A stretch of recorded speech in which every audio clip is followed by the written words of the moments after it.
સુરત જેલમાં બંધ આરોપીઓની જેલ ટ્રાન્સફર કરવા માટે જેલરે કોર્ટમાં અરજી કરી। સતીશ મરાઠે હત્યા કેસના આરોપી રાહુલ મંડલ અને તેની ગેંગના કેદીઓને બીજી જેલમાં ખસેડવા તજવીજ હાથ ધરાઈ। સતીશ મરાઠેની હત્યાનું કાવતરું જેલમાં ઘડાયું હતું। સતીશના હત્યારા અને હત્યાનું કાવતરું ઘડનાર એક જ જેલમાં ના રહે તે માટે અરજી। જેલમાં અનુશાસન જળવાય અને કોઈ મોટું કાવતરું ન રચાય તે હેતુથી જેલ ઓથોરિટી દ્વારા ટ્રાન્સફર અરજી મુકાઈ। પ્રિઝનર એક્ટની સેક્શન 29 હેઠળ સુરતની સ્પેશિયલ કોર્ટમાં ટ્રાન્સફરની મંજૂરી માટે દાદ માંગવામાં આવી।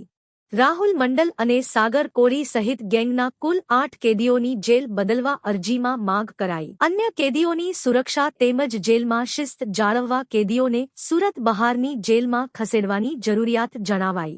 ગુજસીટોક સ્પેશિયલ કોર્ટના જજ રાહુલ ત્રિવેદી સમક્ષ થયેલી આ જેલ ટ્રાન્સફર અરજી પર 25મી તારીખે સુનાવણી થશે। જી સાહેબ, આરોપીઓની જેલ બદલીનો પ્રસ્તાવ મૂકવામાં આવે શા માટે?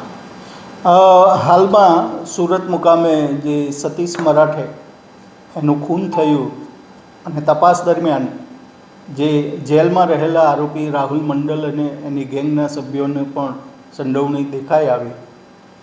ત્યારબાદ જેલ ઓથોરિટી મારફતે એક અરજી સુરતની સેશન્સ કોર્ટમાં પ્રિઝનર એક્ટ સેક્શન 29 હેઠળ કરવામાં આવી અને એ અરજીનું મુખ્ય કારણ એ છે કે સુરત મુકામે ગુજસીટોક એક્ટ હેઠળના અંડર ટ્રાયલ કેટલાક પ્રિઝનરોને અત્યારે સુરતની જેલમાં રાખવામાં આવ્યા છે।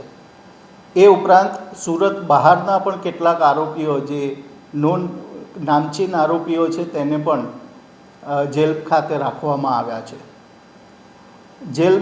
જેલનો હેતુ સુધારણા માટેનો હેતુ છે અને જેલની ડિસિપ્લિન મેન્ટેન કરવી દરેક કેદીઓએ ફરજિયાત છે। આ જે રાહુલ મંડલ ગેંગના સભ્યો એક જ જેલમાં છે, વારે ઘડીએ એના સગાવાલા મળવા આવે છે અને ફર્ધર કોઈ જેલમાં બેસીને કોઈ મોટું કાવતરું ના કરે અને કોઈ મોટા ગુનાને અંજામ ના આપે, તે ઉપરાંત જેલનું ડિસિપ્લિન પણ મેન્ટેન રહે, બીજા કેદીઓની પણ સેફટી રહે, આ બધું જોતાં જેલ ઓથોરિટીને એક જરૂરિયાત લાગી કે રાહુલ મંડળ અને એની સાથેના બીજા 7 સભ્યો એટલે કુલ 8 સભ્યોને સુરત ખાતેથી બીજી જેલ ખાતે ખસેડવાની જરૂર છે।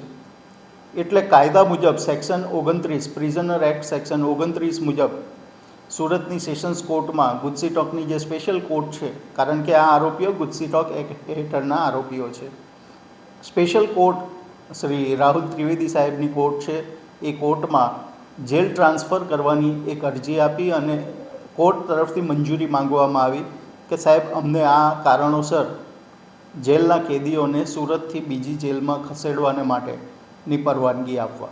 હવે આ કેસની સુનાવણી 25મી તારીખે રાખવામાં આવી છે। સાહેબ, કોણ કોણ આરોપી છે અને કઈ રીતના કેવા ટૂંકા આરોપી છે?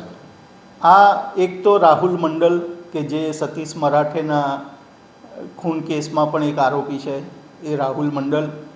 એ ઉપરાંત સાગર કોળી વગેરે બધા જ જે આખી ગેંગના સભ્યો છે એ તમામ સભ્યોની જેલ બદલવાની અરજી આપવામાં આવી છે। કેમેરામેન સેનિલ વિરાણી સાથે વિશાલ છેઠા, માનવ પ્રભા ન્યૂઝ, સુરત। અમારા વિડીયોની નવી અપડેટ મેળવવા માટે સબસ્ક્રાઇબ કરો માનવ પ્રભા ન્યૂઝ ચેનલને, બેલ આઇકન ક્લિક કરો લેટેસ્ટ વિડીયો સૌથી પહેલા મેળવવા માટે।